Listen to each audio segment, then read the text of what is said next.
So Oscar was also working himself from the ground up. And I went to see him in his cabin seat pale Roisa. And I told him, boss, yeah, Jamie, I'm having a lot of pressure at home. Why don't we see how we can move in together? Yeah. Now, the other thing about what people don't get is this. Yeah. When I decided I do not want to become an advocate, I did not consequently sign up for poverty or for being broke or for being anything. Yeah. I like nice things. Yeah. Soft life. I like soft life. Yeah. If you go through my Instagram, you will see. Yeah. I like nice soft life things. Yeah? Yeah. So because I like nice things cost money. Yeah. And that means that even if I don't become an advocate, I need to find a way to work, make money. Yeah. to make money, to make a living, to make myself sustainable. Yeah. I don't want to not go to law school and then I go back to ask my mom for rent money or to do this and do that. Because my mom is also not that she had a lot of money. You know, I knew because I had pressure from everywhere. I have an uncle who is an advocate. Yeah. And there was this running joke that I would join him in his farm at some point. But me, I kept it as a running joke. You know, but then you when these pressures come, I started working as a copywriter somewhere. There was so much pressure to quit it because people don't want me to work as a copywriter. They want me to go apply for KSL. Even Patricia Kameri-Mbote called, telling me, what is this I'm here? Oh, she called you? Yeah. She talked to me. We spoke about me going to KSL. Yeah. My mother went to see her. That's how she... The two Patricias. My mother is also a Patricia. They had a conversation about me. Patricia was shocked. Professor Kameri-Mbote, sorry, was shocked about me not going to KSL. But I'd made up my mind. So the thing about me also ni kichwa ngumu. And so when we started this conversation, I told you me not going to KSL was about me just being hard-headed. I had all the time to go and be a writer at the same time. But I said, no, I just want to be a writer, storyteller, and that's it. Right. So yeah. So it was a big deal. It was a very lonely graduation in December. Because now, see, you said you don't want to be an advocate. Only my two brothers showed up to say congratulations, which was painful. But now you see, me, I took it as, oh, so that's how it is. It's a challenge. You know, when you're at a graduation ceremony and you see guys, their families have come with buses and matatus and nini, wamejaza wayaki unaona, because you are there not to celebrate what they are going to become, but to celebrate what they've achieved. Yeah. Unaona? And I looked around. I had a friend whose family came all the way from Zambia. Wow. If you remember Matangi, like whole family came all the way from Zambia. Unaona?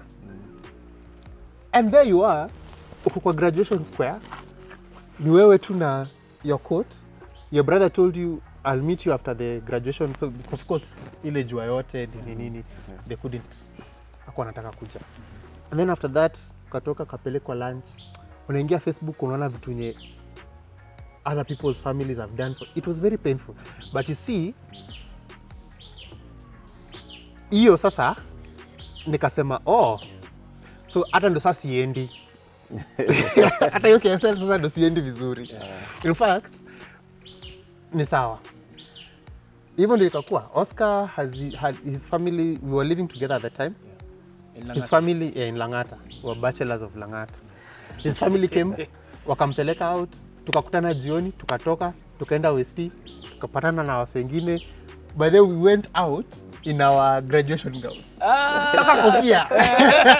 Na unakumbuka hizo makofia ukipoteza sijui 3,000. And in 2014 you're starting out life bana 3,000 unatoa wapi bana? But tulisema hakuna. Tunaenda.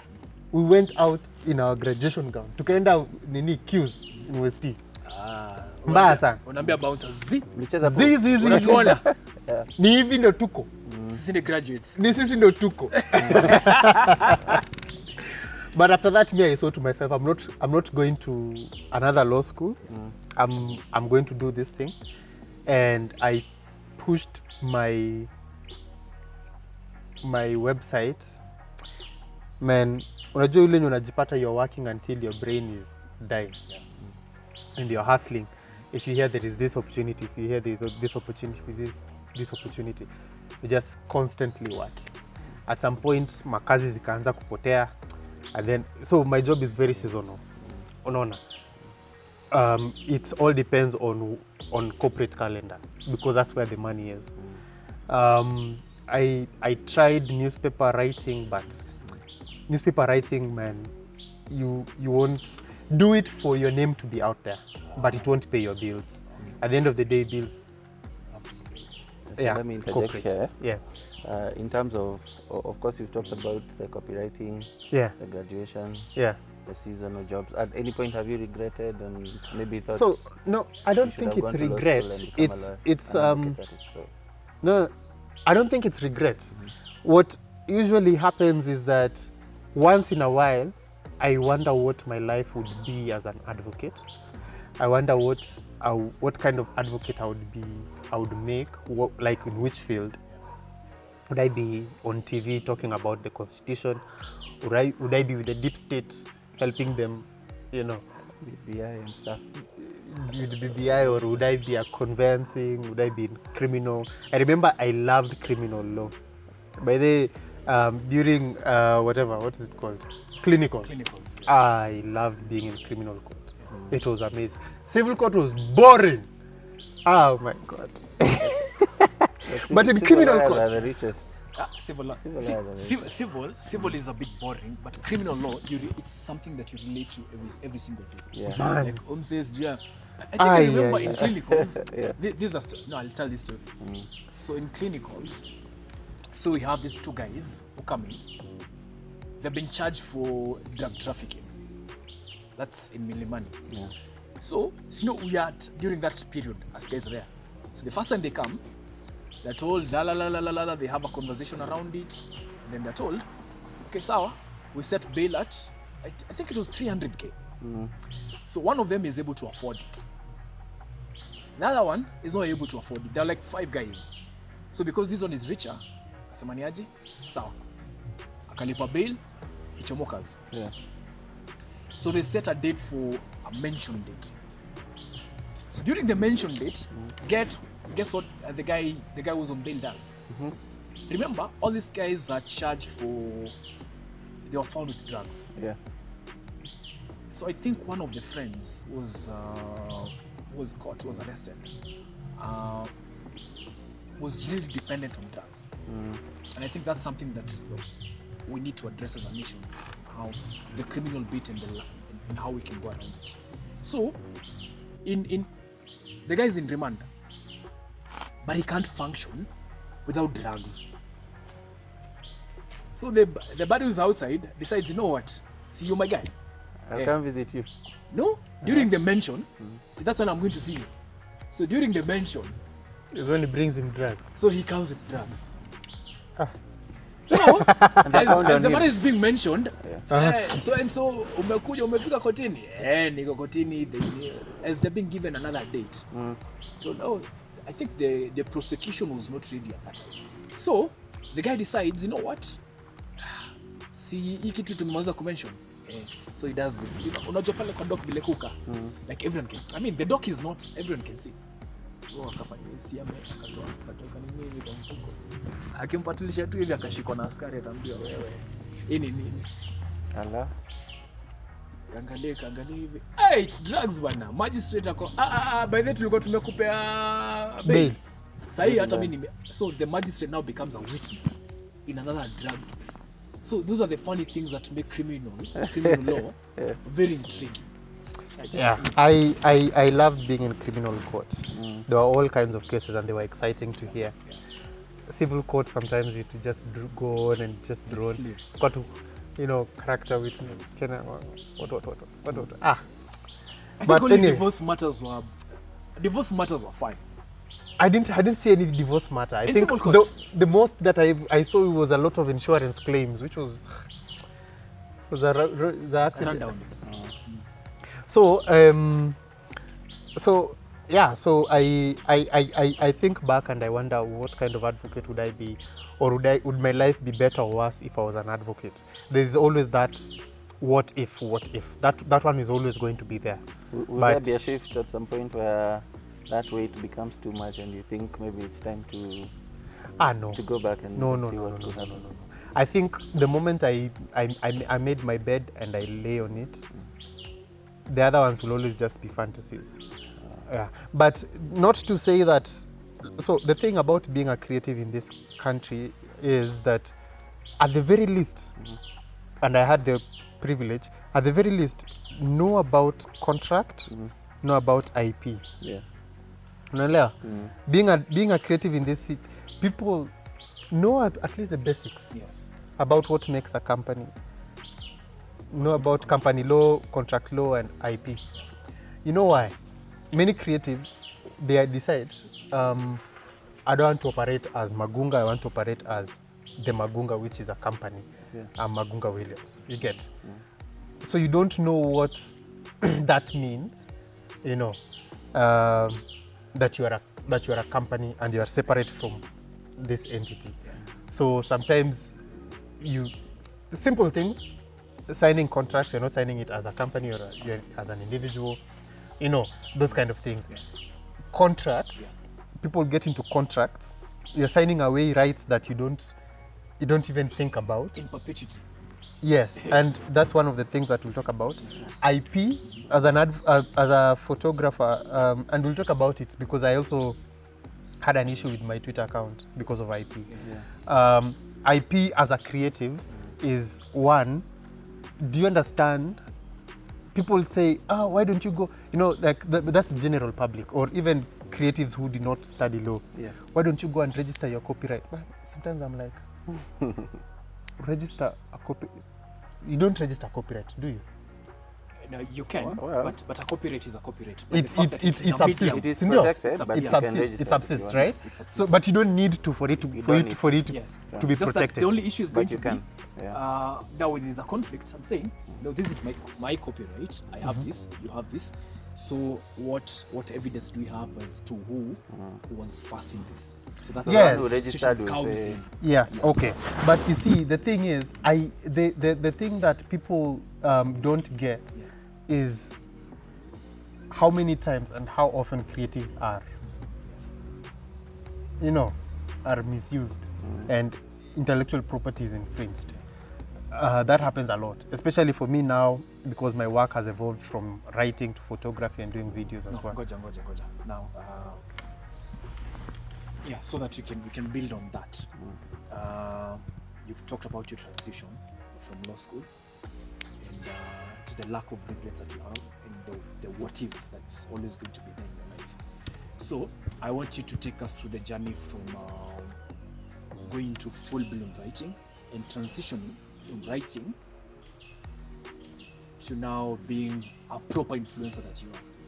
So the thing is, Yes. writing, I had, you know, at the end of the day, whatever you burden with providing for you, at some point will break your heart. In this way, writing is something. When I was in law school, and I didn't account for this, I was doing it on the side. I was writing for the Standard. I was writing sometimes for Msafiri magazine. I was not a regular, but there were times when I contributed.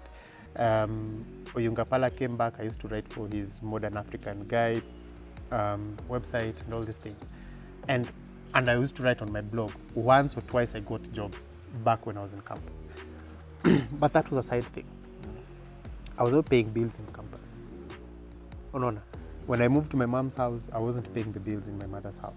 I used to help around with like electricity, DSTV, all those things, but I didn't have the full responsibility of bills on my shoulders. And then I move out with my kichwangumu, and now you have to take care of yourself 100%. And when what you're doing does not make money, it becomes frustrating because you love this thing so much and you're doing it with all your heart. You do it even if you're not being paid. But now I have to get paid. No. I have to get paid. And the mentality that creatives have is that, so long as I'm creating, I'm fine. I don't need nice things. I just need to be self-sufficient, and that's it. But I told you, me, I like nice things. I can't live my life just paying rent and steamer and internet and then that's it. No. So writing could not take care of everything. At some point, even the basics, it could not take care of the basics. And it gets frustrating, very frustrating. And the thing about the thing that you also didn't foresee is that entertainment in Kenya also shifted.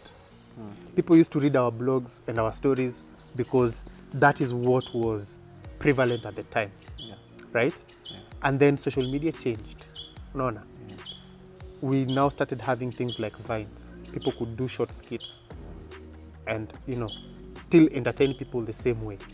YouTube became bigger, Instagram, right? Yeah. Instagram blew up, and now things like TikTok and all these things came. So the era of blogs disappeared. And people don't know it, but blogs, when was the last time you went onto Gafla to read gossip? Or when was the last time you opened someone's blog to go read a story that is 2,500 words long? When was the last time you did that? I constantly read because Zulu or Yunga, I read you. Yeah, but you are one of very, very few people. And at the end of the day, your eyeballs is not enough to sustain what it was. That's why newspapers and media houses are also struggling. They have to adapt to these new things. Sometimes you see people, Citizen has posted something on Nation or whatever, and you're like, boss, but you're a media house, why are you doing this? It's because they have to compete in a market where things have changed. People don't go to buy the newspaper to read Man Talk. If I can't read it online, I will go find someone else who does Man Talk things, and I don't have to read. I can put it on the background and listen. And that's why you guys have a channel and not a blog where you write your stories. So the dynamics changed, and now I was caught in a place where I still love writing and I will do it, but I have to now transition and still keep telling stories, but now differently, right? So I decided to incorporate audiovisual. That's when I went crazy on pictures. It also happened, my photography also was a journey, because when I was trying to now start transitioning to taking pictures, I had also gone for Capture Kenya by Safaricom. I had been interacting with all these things. So the moment I picked up a camera, it was not something new. I went on YouTube, learned everything I could learn. Yeah. I got a few tips from my photographer friends, but most of the things I just learned on YouTube. You get? And I would say it pays better than writing. Because when you're writing and someone goes like, just one story. Unataka elfu ngapi? Unaona?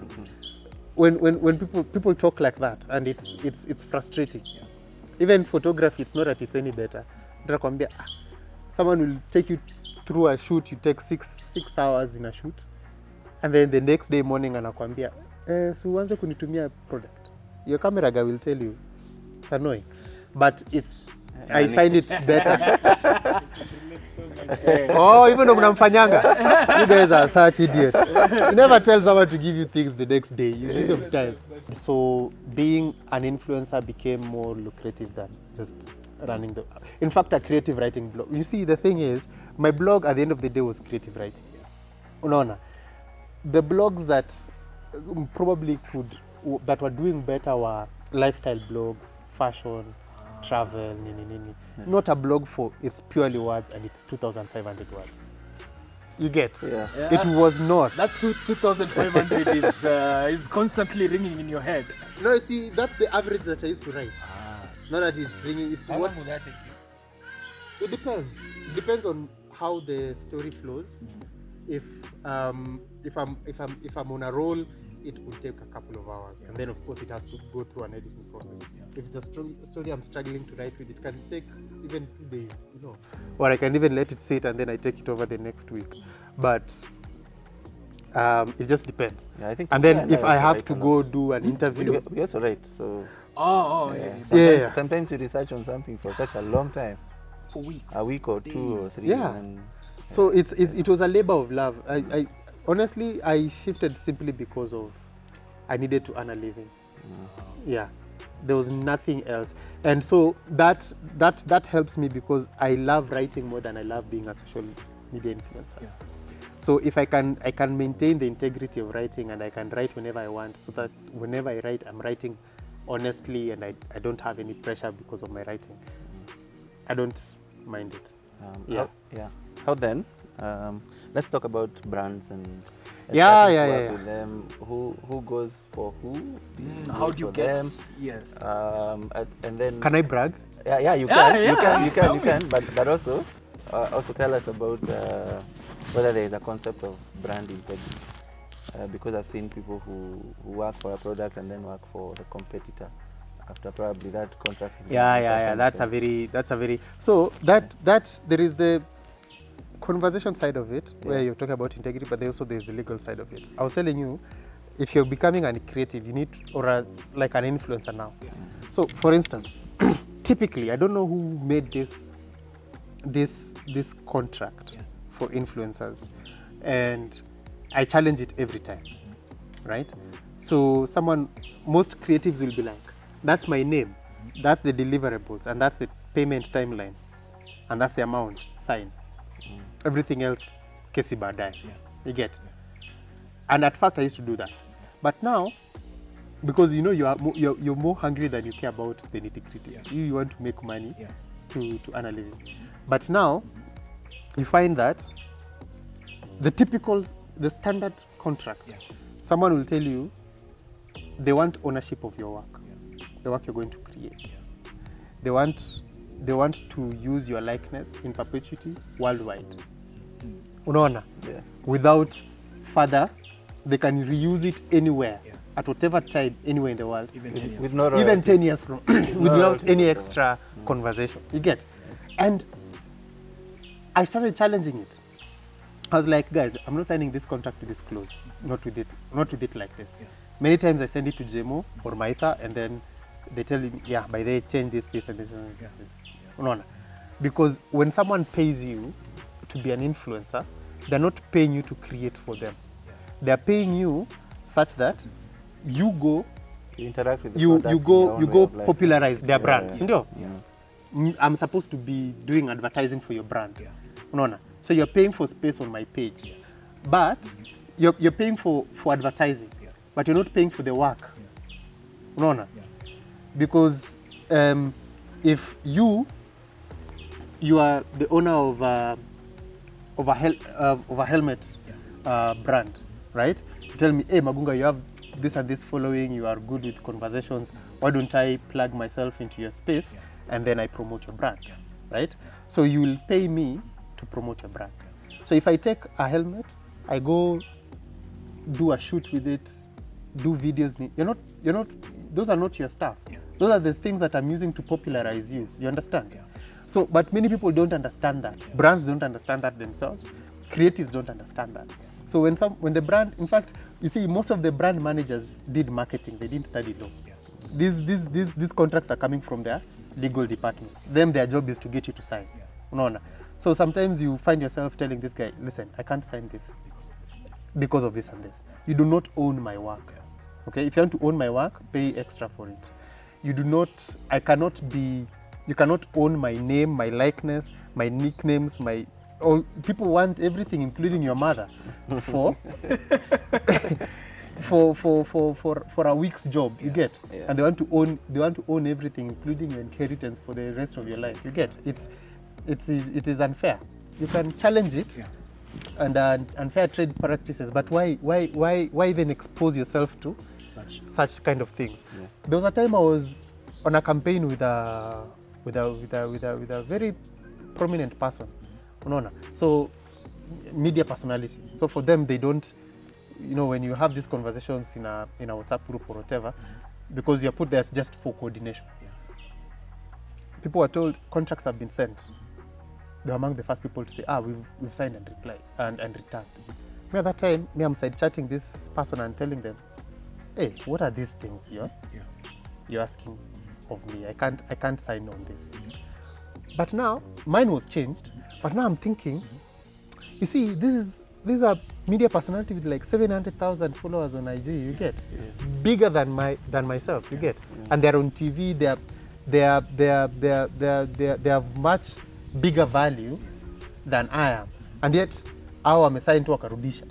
You get, and now the people who handle them also, you realize the influencer doesn't know, that didn't study law, doesn't know, the client doesn't know, the person who is handling the influencer, if the big ones, the people representing them also don't know them. They are curious about si tumetengeneza pesa this month, and that's it. Whatever liability or whatever thing that you're exposing your client to, they don't know. It's not malicious. They just don't know. It's not malicious.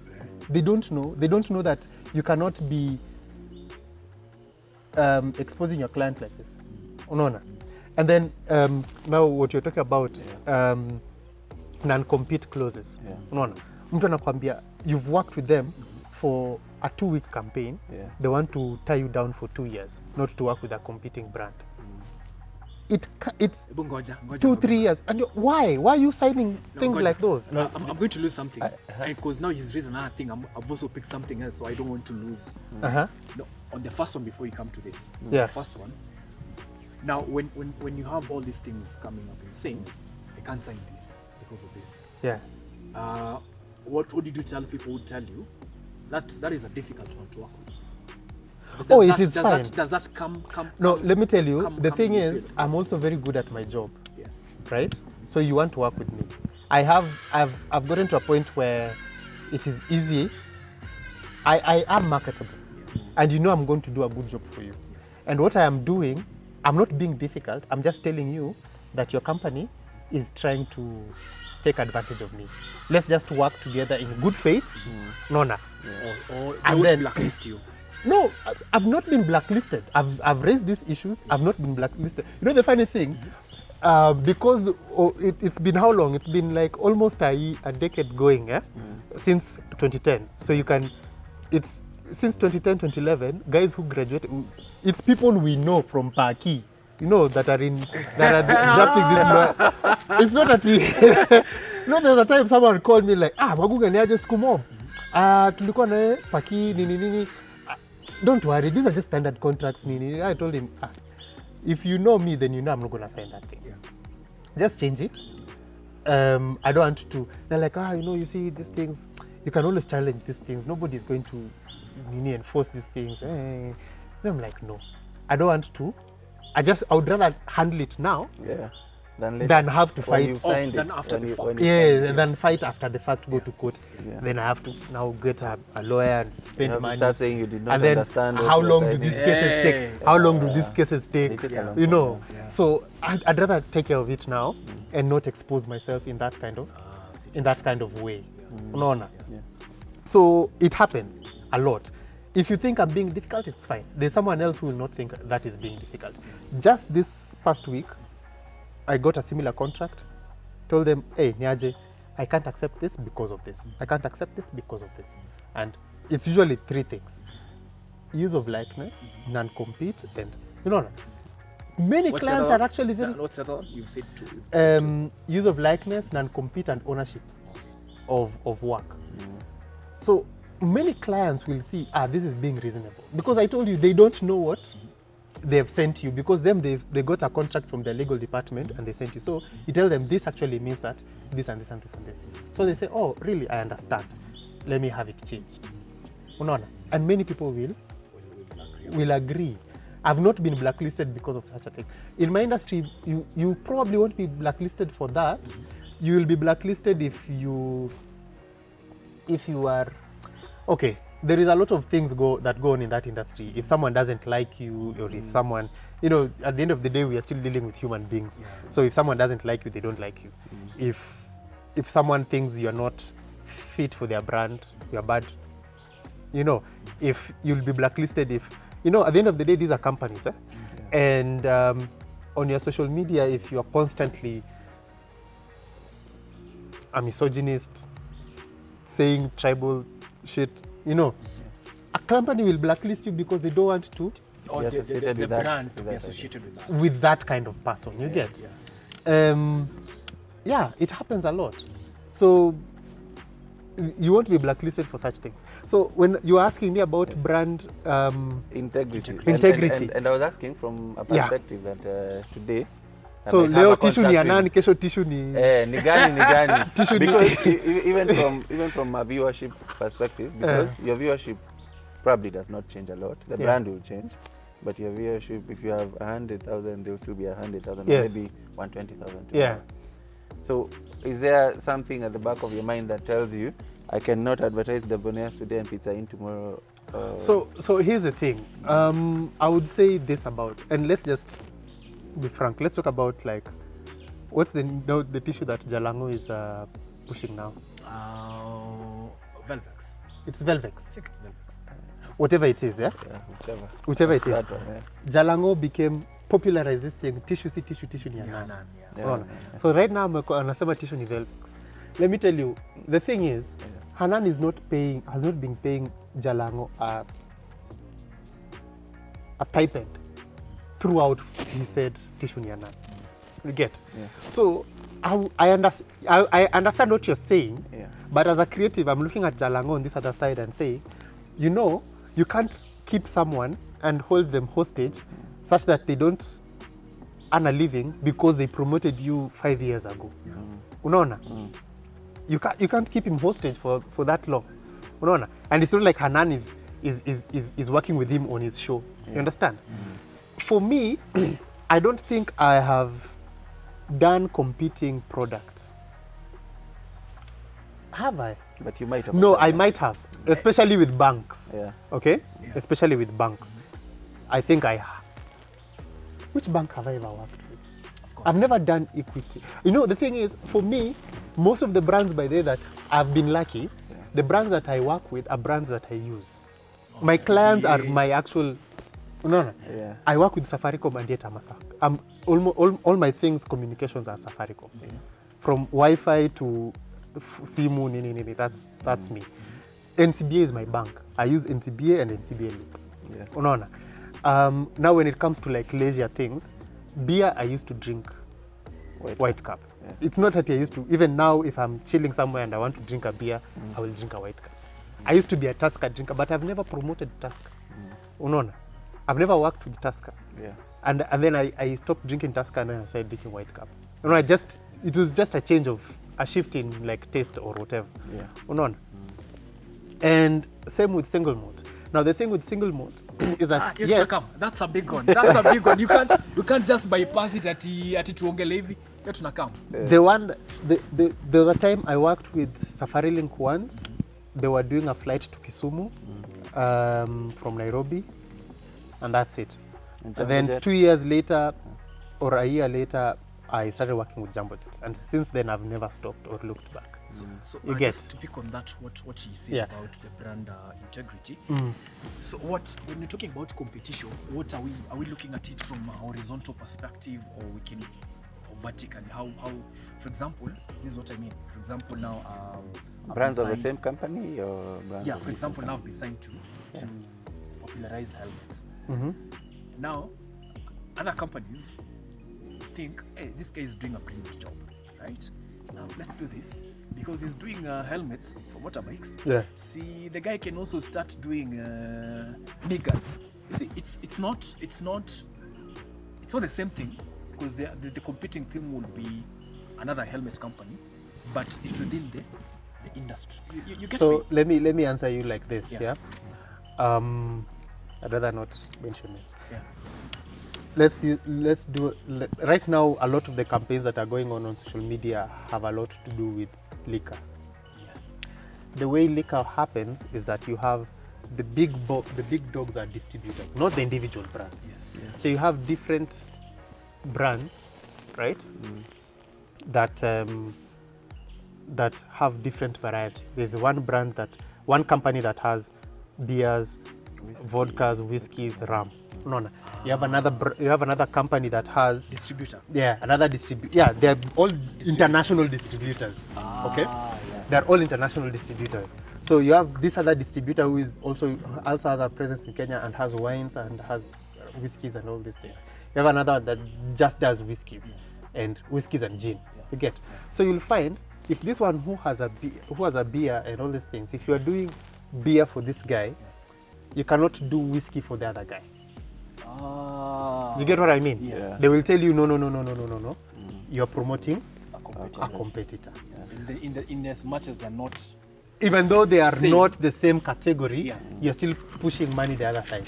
You get. That's what someone else will be like. No, me, my only interest with you is with whiskey, or with gin, or with vodka or rum.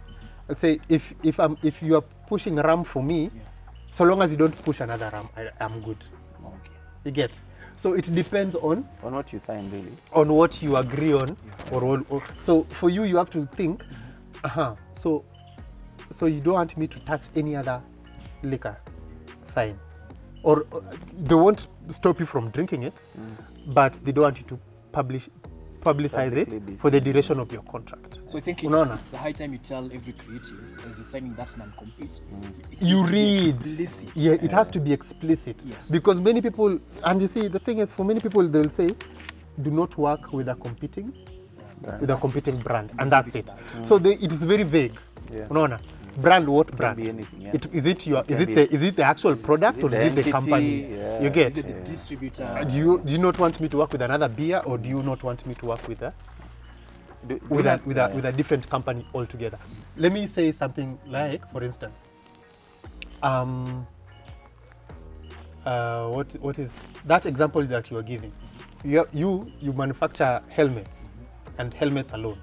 But there is another person who manufactures helmets and knee pads. Unaona? So this person who manufactures helmets alone will come to you and say, push for me this brand. But your non-compete means you cannot even push knee pads for the other guy, because he also sells helmets and you will be helping my competitor. Yes. I see. So sometimes you will find someone a phone company, let's say it's an Android phone company, imekupatia simu publicize. And then you see he has taken a picture, he's posted a picture on Twitter, and Twitter will cheat on you. Twitter will say, Twitter for iPhone. So how are you pushing an Android phone and you're tweeting I saw that somewhere. You're tweeting with a Twitter for iPhone. It just means I mean, we know that you probably use 101 phones. You know, like you have And one phone for this one. and an iPhone for that. Your main phone is an iPhone, and then you're pushing this one. But at least have the mind to not embarrass your clients like that for some times. You get? Yeah. So then have we had influencers where the clients have enforced some of these contracts?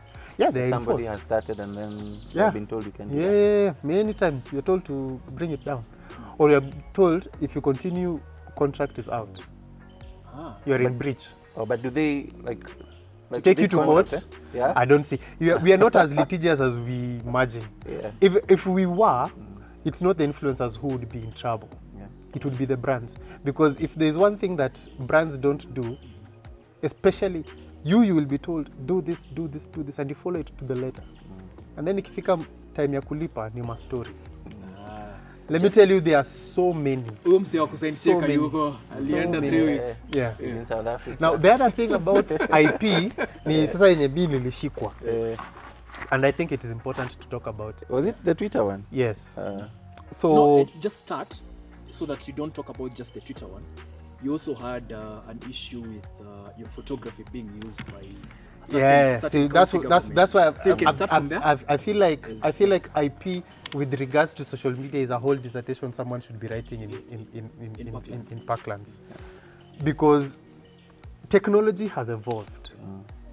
Unaona, sometimes I usually sit back and wonder, when you start trending on a platform, you see, let's say Twitter, for instance. Twitter has this GIF, and your face is being used as a GIF everywhere on Twitter. You trend. Do you have any recourse if you don't want it used like that? I've written about that. I don't know. I've written about Number two, the thing about social media, someone can share your stuff Unaona? Now it happens a lot. Umeenda ukapost on Twitter your image. A brand picks it up from Twitter, uses it for campaign. Of course you have recourse. The thing is, many people will just be angry and then leave it. I told you we are not as litigious as we think. Many, and even for me, you know, sometimes I just sit and like, now you're using my work. Nikianza kukufuata utanipa pesa mingi. Let me just acha tu niache, you know. Sometimes it's a small business, you know, or an SME, the medium-sized nini. But there's a guy who got recourse, a boda guy. Yes. From Rafiki Microfinance. Yes. And also Wangeshi the artist. Wangeshi, unajua ile ilikuwa ni that was a whole. But still, it was a big company. It was what, Techno? Yeah, it was Techno. Yeah. It also for hard. Brookside has also suffered the same. And these things happen. You see now with social media, it has opened up spaces to a lot of copyright infringement from creators themselves. And now, what I came to realize, Juicy, even though I lost my Twitter account, I knew I was wrong. I mean, I know it is wrong. Because what happened is, I just thought it was very petty, and it didn't warrant me losing my account. I feel like they like Twitter overreacted. So basically, what happens is, and Twitter is just trying to prevent themselves from litigation as much as possible. So what happens is this: during the in 2018, I started learning salsa dance. Okay, and so when you're learning, you know the way social media is, you document stuff. Oh, I've traveled here.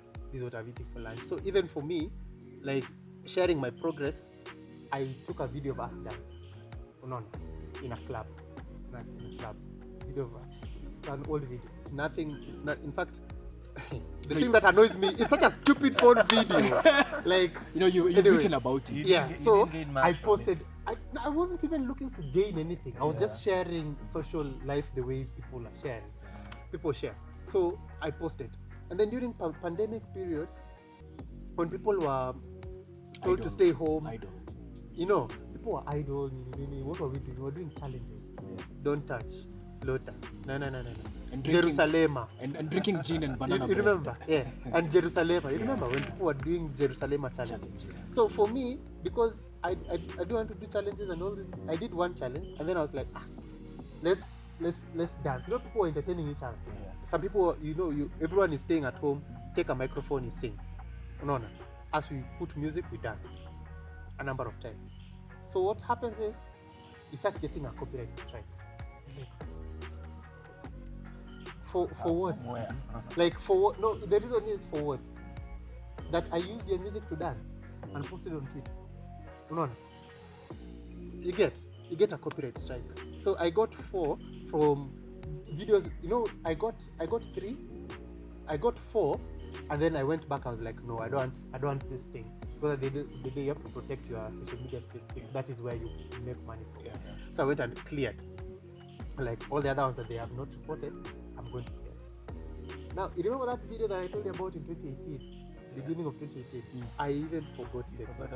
I'd even forgotten that it existed, because you see, Twitter also does not have, like, if you go to your Instagram, you can actually scroll down and find the videos. In fact, there is a place for videos, there's a place for reels, and a place for photos. You can actually go and find it. On Facebook, you can go to your profile, you'll see photos, videos, and you can easily do it. Twitter, on the other hand, unfortunately, does not have those things. If you go to your media, you'll find memes, you'll find GIFs, you'll find videos, you'll find photos. They could be in their thousands. And even the ones that you retweeted, they're not even the ones that there are so many. Yeah. And you see, for me, I tweet a lot. So the one in 2018 huko nilikuwa nimesahau. Nikapata hiyo strike. A few minutes later, an email comes in. You've been permanently suspended for multiple copyright violations. Man, I get the concept of it. I was just like, really? Like, these guys are just going around, like you have a problem with people sharing your music. So in my head, I was like, it is your intellectual property. You have every right to report. But I thought it was petty. And number 2, I thought it's also hypocritical, because the things that we do on social media as content creators with music works both ways. Yeah. Yes, I've used your music, but these TikTok challenges, all these things that people do, those are the things that popularize music, and many artists have benefited from those kind of things. You create engagement, and they actually make, that is not a defense, right? It's not a defense that we popularize your work as content creators. It just felt like now when it working for you, it's good. It's good. And then you wake up one day, you decide to have my account locked. Yeah. You get? I found it was petty and hypocritical, but I won't fight the fact that the copyright is still there. It was still copyright infringement. Yes. What happens is, the last bit about copyright and social media is that you see TikTok licenses the use of music. Instagram with Reels licenses the use of music. Same with YouTube. No. But there are some social media sites like Twitter that do not. Even Facebook, I don't know if Facebook does. I don't think they do. But Twitter doesn't. No. So if you you see, if you go on Instagram and you want to create a reel, you have a library of music to choose from. Yeah. TikTok the same. In fact, TikTok, that was the whole idea of it. Yeah. No. That's why, in fact, TikTok was first called Musical.ly before it became TikTok. Because the idea was that you could go lip sync and do all these things. So they allow you to use music. And also the fact that you're so creative, you understand copyright. I understand copyright. That's what you live. Yes. So any music that is posted on Twitter is illegal. Right? Yeah. And you can actually sue Twitter for it. And because Twitter does not want to be sued, if a record company complains to them, they are going to delete it. So, Magunga. So Mimi, we can have these stories for long. Yeah. Me, I want you. There's one question I won't let you go off without asking. Yeah. It's your journey from you've done all that. It's been a build up towards something, right? Yeah. It culminated into you working with a very famous brand. Maybe you could tell us how that happened, like who made the calls, how the connect happened, what are you doing for them? Yeah. So you asked me who calls who. Yeah. And then I was like, can I brag? Can you brag? Yeah, you wanted to brag. I wanted to brag. Yeah. Brag now. Yeah. Usually, for me, I would say seldom do I ask. Right? Oksechi, Jalu Oksechi. Jalu Oksechi. Seldom am I the person who, but you see the thing is, I didn't just get to that place. Yeah. You work for a long period of time and you do what you're doing and you do it well. For some of us, for people like, let's say, Aziad, right? I don't know how long she was for, but the moment Aziad blew up, pop, for some people, there is always that flaco. Yeah. There is always that pop and you're a big deal. Yeah. For the rest of us, we became overnight sensations after 10 years. It's been so long. It's been years. Yeah, we are not as big as them, but you just, it's been 10 years about 10 years in the making. And someone looks at your resume for the things that you've done over this period of time, and they're like, this is someone who we would want to work with. So especially nowadays, it's easier for me to get work because I am scandal free. I do what I do it well, and I have an audience. And you're so intelligent. Yes, and creative. You're a lawyer. I mean, and you're loyal to your arts. So for many of us, that's the journey.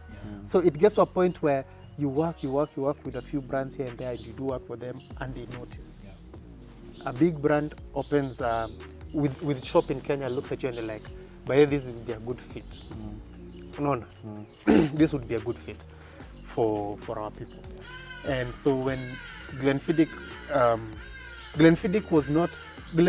is actually one of the brands that I actually approached. Oh, you did the approaching? Kind of. Because I'd been a consumer, you get. But then I wanted to work with them. Yeah. So when I started making cocktails, the whole the group WGS, William Grant and Sons, were the first people to send me like a cocktail set, an apron, and all these things and all these things. By that time, I was working with another brand. I was working for Diageo. So we didn't have anything going on up until my contract with Diageo ended. That's when I was like, you know what, we probably should do something. And it just so happened that at that time, they were also doing a campaign that was supposed to be about Where Next, basically about journeys and stories. And if you've listened all this time, then you understand my journey, and those are the things that Glenfiddich celebrates. Family, your journey in life. And then it also just so happened that, yes, I have my own stories and I tell stories about different people's journeys in life and all these things. But I also travel. So when the Where Next campaign started, you can interpret Where Next in any way you want. No. You can say, hey, like my last post was about the journey that women have gone through.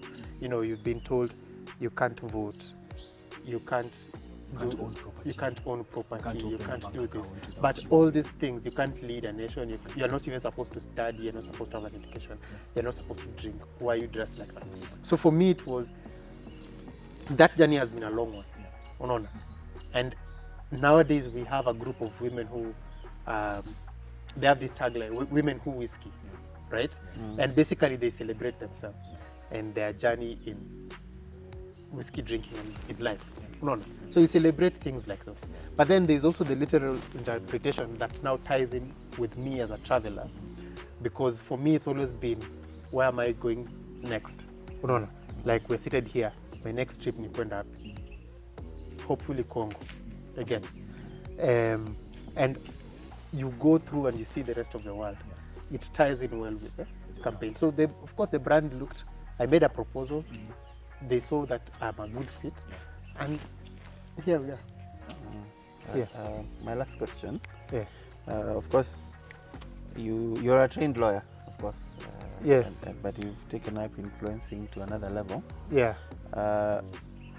Like, do you have an association for influencers who would particularly gain from your interaction with contract law and how you've been able to push back on owners of brands to avoid them owning those three aspects of your work that you had? It's not even just brands, even government. You see, so there is this organization called, so photographers have Photographers Association of Kenya, filmmakers have their own, bloggers have their own, BAKE. In fact, BAKE is now the one that fought back Ezekiel Mutua. You remember when BAKE, Ezekiel Mutua has always been acting beyond his powers. So BAKE had a big fight, and the advocates, shout out to her, Mercy Sumbi, cyber crimes bill and all these things. She was the person who was in court for these things. So yes, we have different organizations. The thing is, we don't have one for all creatives. And it will be difficult, because a photographer will be like, I can understand that we might share something with filmmakers, but me as a photographer, what do I have in common with a writer? There is a lot, but the idea is that they don't have. So before you get everyone in the creative industry to come out, I think the one time that it did was when KFCB was trying to now expand their role from being a regulator of, not even a regulator of film, like it's just to now do books and newspapers and digital and photography and filming and all these things. That's when I remember seeing the whole fraternity of creatives come up together to look pale Museum Hill. And I wore that t-shirt called Fuck Censorship. The black one. You share with us that photo. We'll feature it in the show. So we went there and there's a photo of me It's very popular. It's very popular. So that is the time when everyone came. But me, when I was there as a blogger, I was there as a writer, and a photographer. So this thing was very personal to me. You get? And we shredded that document completely. Actually, literally, it was put in a shred. So we have organizations that do those things. All those organizations I've told you do sensitizations for of course there's a lot of things to be done. Creatives come up every day. So the ones you taught yesterday are not the ones that exist today. No. And so it's supposed to be a continuous process. Most of these organizations are not well funded. They don't have proper capacity to really push for these things. But it would be nice. When I was trying to get my Twitter account back, I got in touch with IFPI, with Sony themselves. I just didn't have any way to reach Twitter. But you get through and you find these people have strong organizations, especially music. Music has like strong organizations. So you find Sony Records have their own program that is going to scour the internet for where their music is used illegally, and then they get to IFPI. IFPI is going to report you to Twitter. No. But for me as a photographer where I am, I don't have someone somewhere that is doing all these things for me. You get? So it's until I see it all. But I have a very good community and fan base. They usually see something of mine being used somewhere and they're like, hey boss, kuna mtu umekubalisha hii kitu. People, by the way, you'd be surprised. People DM you, because most of your fans want to see you survive, to see you thrive. Sorry. Most of your fans would be very happy with you being a millionaire from your art because they appreciate what you give them. So when they see something that is going wrong for you, they come back. When I lost my Twitter account, that was a month ago now, right? It's been a month. And within 2 weeks, my guys were just telling each other, go back and follow him on his new account. And right now I'm going to 6,000 followers. You get? And with time it will just grow back to, the other one had 45,000. It will grow back. You see, that one took me 10 years to put together. This one won't take me 10 years to get to where it was. No. Because those guys, yes, I've also worked hard, but also the audience appreciates and they're very supportive. Yeah. Alright. Tumemaliza show ya leo. Tumeruka nje.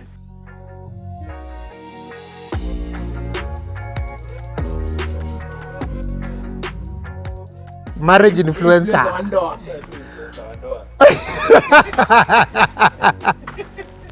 But also look at me when I'm, so that you can.